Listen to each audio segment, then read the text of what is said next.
Today we are going to do the part 3 of colligative property. Part 3 of the colligative property. Part 1 and 2 में हमने तीन जो colligative property हैं वो discuss कर ली हैं। जो लास्ट वाली colligative प्रॉपर्टी रहेगी हमारे पास ऑस्मोटिक प्रेशर, वो हम पार्ट 3 में करेंगे सॉल्यूशन चैप्टर +2 के। देखिए हम पार्ट 3 में कौन कौन से, इससे पहले हम थोड़ा सा रिकैप ले लेते हैं कौन कौन सी colligative प्रॉपर्टीज़ की हैं। We have done the colligative properties की डेफिनेशन कि colligative प्रॉपर्टी सल्यूट पार्टिकल्स के ऊपर डिपेंड करती है, कितने नंबर ऑफ सल्यूट पार्टिकल हैं, और जहाँ फिर कंसंट्रेशन के ऊपर डिपेंड करती है सॉल्यूशन के कि उसमें कितने सल्यूट पार्टिकल होंगे। colligative प्रॉपर्टी हमारे पास 4 तरह की होती है: relative lowering in vapor pressure, elevation in boiling point, depression freezing point, osmotic pressure। relative lowering in vapor pressure I already told you, और इसके इक्वेशन भी हमने की है और साथ में न्यूमेरिकल प्रॉब्लम्स भी जो की थी, और एलिवेशन इन बॉइलिंग पॉइंट ये भी पार्ट 1 में मैंने डिस्कस किया और उसके ये इक्वेशन भी और साथ में न्यूमेरिकल भी जो डिस्कस कर लिया था। नेक्स्ट जो हमने किया था वो है हमारे पास depression in freezing point. I have done in part two में किया था, ठीक है।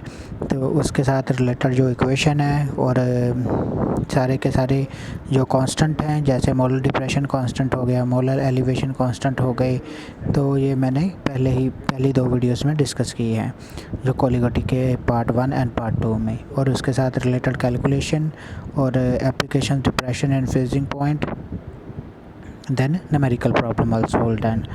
Today we are going to do the osmotic pressure। सबसे पहले हमें पता होना चाहिए ऑस्मोसिस क्या है। ऑस्मोसिस क्या होता है कि मान लो कि हमारे पास 2 सॉल्यूशन है, यू हैव 2 सॉल्यूशंस, ठीक है, और सॉल्यूशन के बीच है एक membrane. There is a one membrane that is called semi permeable membrane. Semi permeable membrane कौन सी होती है? Allow only solvent particles, allow only one type of particle, that is a solvent particles, to move from solvent particles from solvent वाली side से to the solution वाली side, ठीक है, solution वाली side.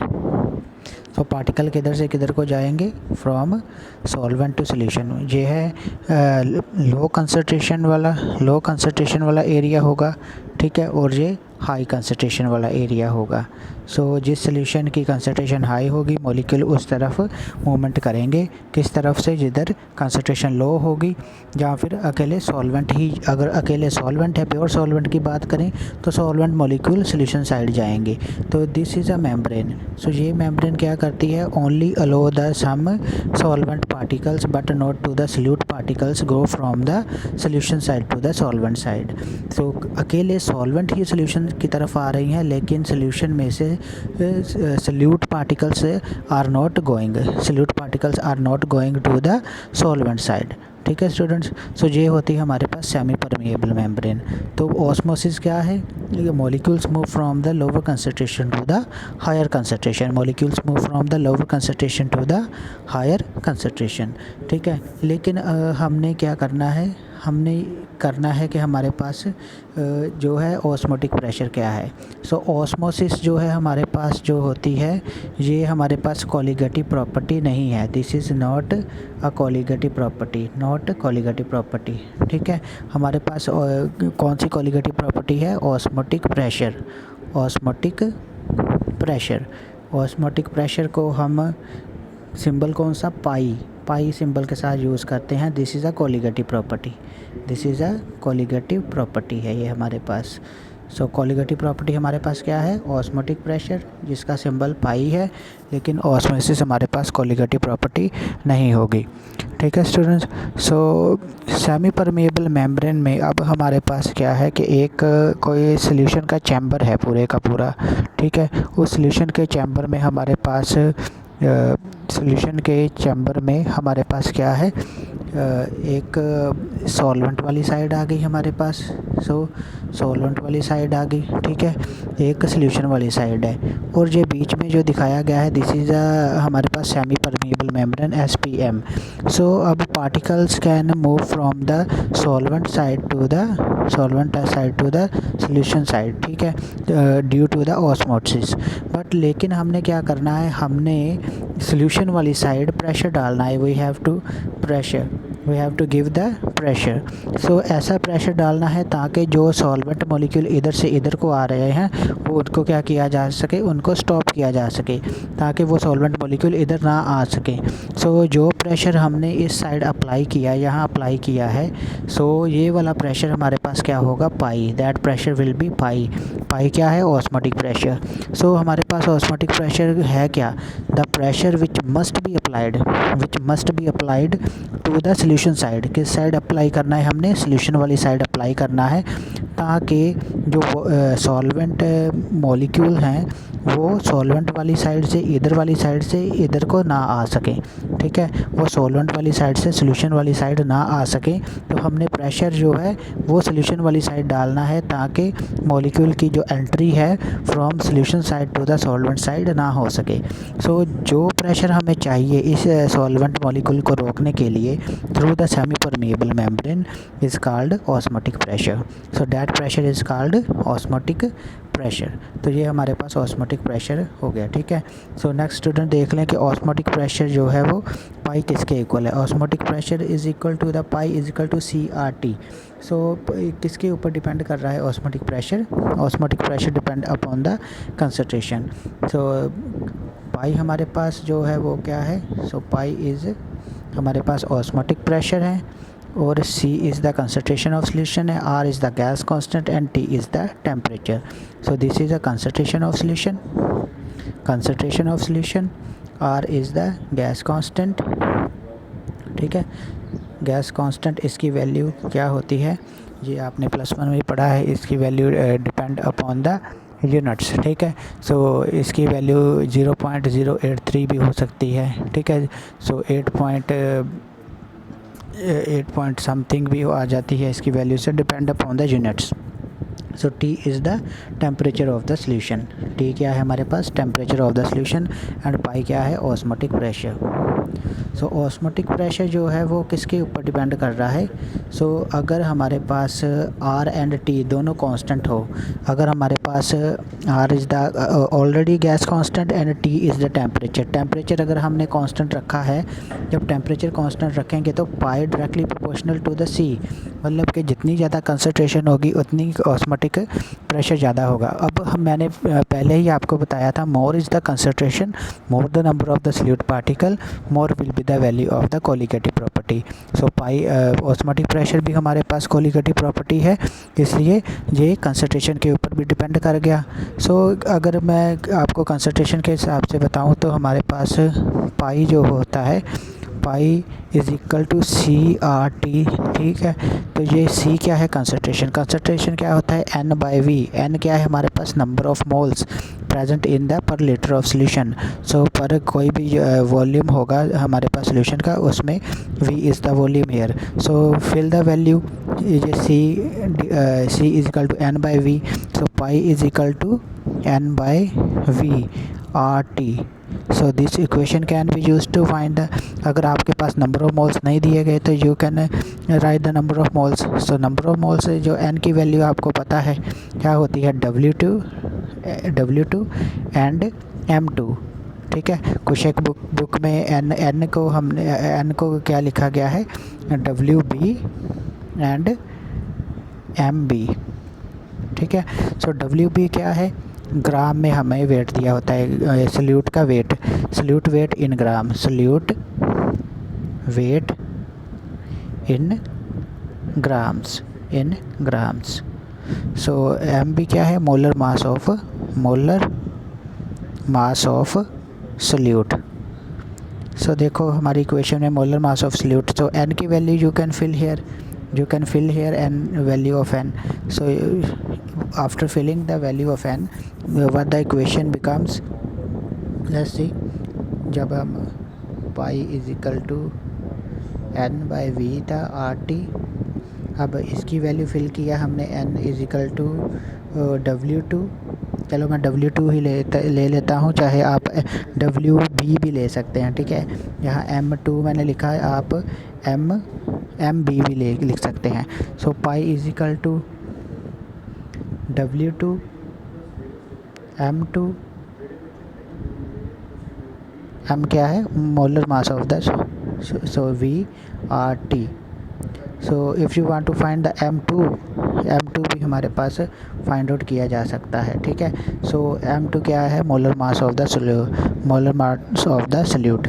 So this is a automatic pressure which can be use also to find the M2 value, ठीक है। अगर आपके पास ये वैल्यू पता है, ये वैल्यू पता है, V पता है, वॉल्यूम ऑसिलेशन पता है, R तो कांस्टेंट है, टेम्परेचर भी आपको पता है, तो you can find the M2 value और MB और M2 कुछ एक में MB लिखा हो सकता है, तो वो आप MB भी यूज़ कर सकते हैं, ठीक है।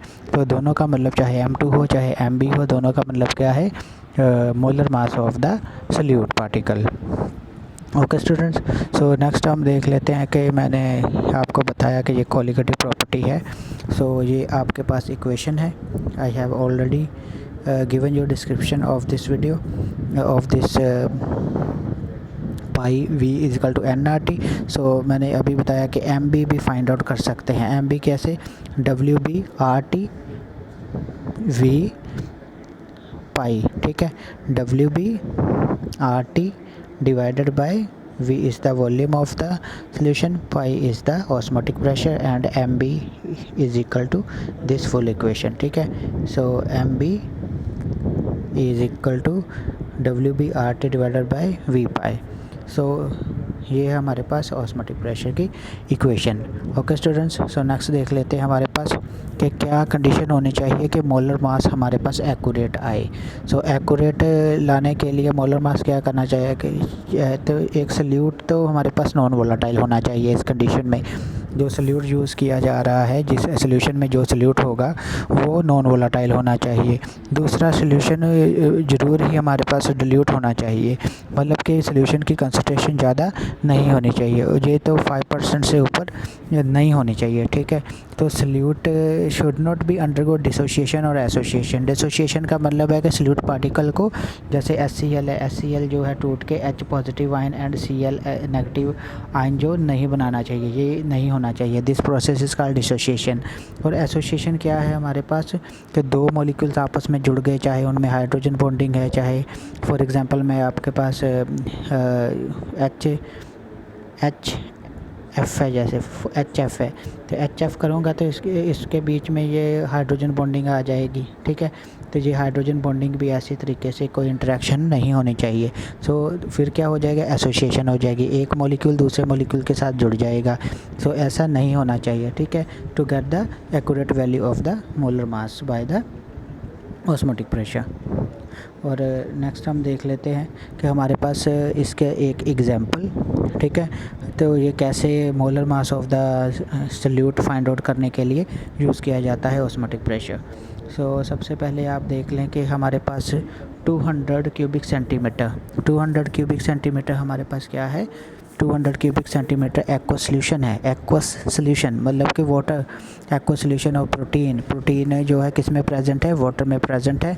और उसका हमें क्या दिया गया है 1.26 ग्राम, मतलब कि हमारे पास W2 की वैल्यू गिवन है। W2 वैल्यू गिवन है, वो कितनी है, W2 है, जहाँ फिर यहाँ मैंने लिखा हुआ है MB, यहाँ क्या न्यूमेरिकल में MB है, तो MB मतलब कि W2 ही होगा हमारे पास। That is the weight of the solute. Weight of solute हमें गिवन है कितना, 1.26 ग्राम जो गिवन है। सो हमने वो लिखा हुआ है यहाँ ऑलरेडी।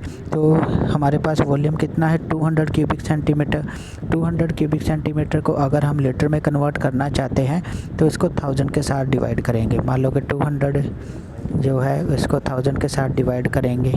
जब हम 1000 के साथ डिवाइड करेंगे तो ये कट कर दो, तो हमारे पास कितना आ जाएगा, 0.20 लीटर जो है वो वॉल्यूम आ जाएगा। सो हमारे पास वॉल्यूम की वैल्यू भी आ गई है।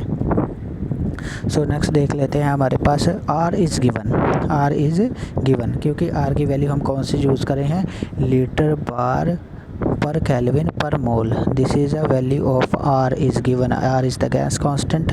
सो हमने लीटर में क्यों कन्वर्ट किया वॉल्यूम को, क्योंकि यहाँ हमारे पास गैस कांस्टेंट वो कौन सा यूज़ कर रहे हैं, लीटर बार पर केल्विन पर मोल जो यूज़ किया जा रहा है, इसलिए हमने वॉल्यूम को क्यूबिक सेंटीमीटर में से चेंज कर दिया, उसको हमने लीटर में चेंज कर दिया। ठीक है, सो हमने बाकी की जो टेम्परेचर वो भी गिवन है, टेम्परेचर केल्विन में ही हमें, अगर केल्विन में ना हो तो आपको कन्वर्ट करना पड़ेगा। क्यों, क्योंकि हमारे पास यहाँ जो ये यूनिट है आर का वो कहता है कितना है, लीटर बार पर केल्विन पर मोल है। सो पाई की वैल्यू भी आपको गिवन है, पाई की value that is osmotic pressure is also given 2.57। So you can find the value of M B using the formula this one, you can find the value of M B. सारी की सारी W B की value fill कर दो, are की value fill कर दो, T की, पाई की एंड वी की वैल्यू फिल कर दो, then you can get the molar mass of the solute. हमारे पास मोलर मास ऑफ सल्यूट आ गया 61039 ग्राम। अगर आप चाहे तो इसको किलोग्राम में भी कन्वर्ट कर सकते हो, इसको 1000 के साथ डिवाइड करके। सो मान लो कि आपके पास ये ग्राम पर मोल आया है, आपके पास ग्राम पर मोल, तो इसको आप 1000 के साथ डिवाइड करके किलोग्राम में भी चेंज कर सकते हैं। ठीक है, सो 1 2 3 कितने छोड़ के पॉइंट लगाएंगे, 3 लगाएंगे। सो 61.039 किलोग्राम पर मोल भी आप लिख सकते हो, किलोग्राम पर मोल भी आप लिख सकते हो। ठीक है, सो ओके स्टूडेंट्स, ये हमारे पास ऑस्मोटिक प्रेशर से रिलेटेड हो गया।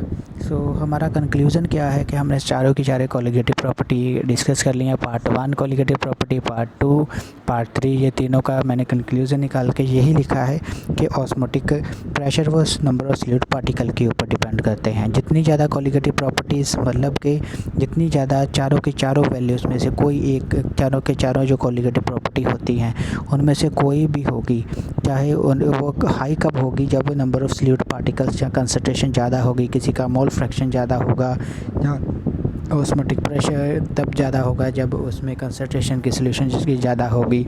सो कोलिगेटिव प्रॉपर्टी हमारे पास एम बी फाइंड आउट करने के लिए यूज़ हो रही है, M2 या एम बी फाइंड आउट करने के लिए। एम बी मतलब कि हमारे पास मोलर मास ऑफ सल्यूट, या फिर M2 किसी एक बुक्स में लिखा हुआ है M2, तो ये भी यूज़ फाइंड आउट करने के लिए यूज़ होती हैं। ठीक है, सो ओके स्टूडेंट्स, ये था हमारे पास कोलिगेटिव प्रॉपर्टी के साथ रिलेटेड चीज़ें, तो वो हमने आज कर ली हैं।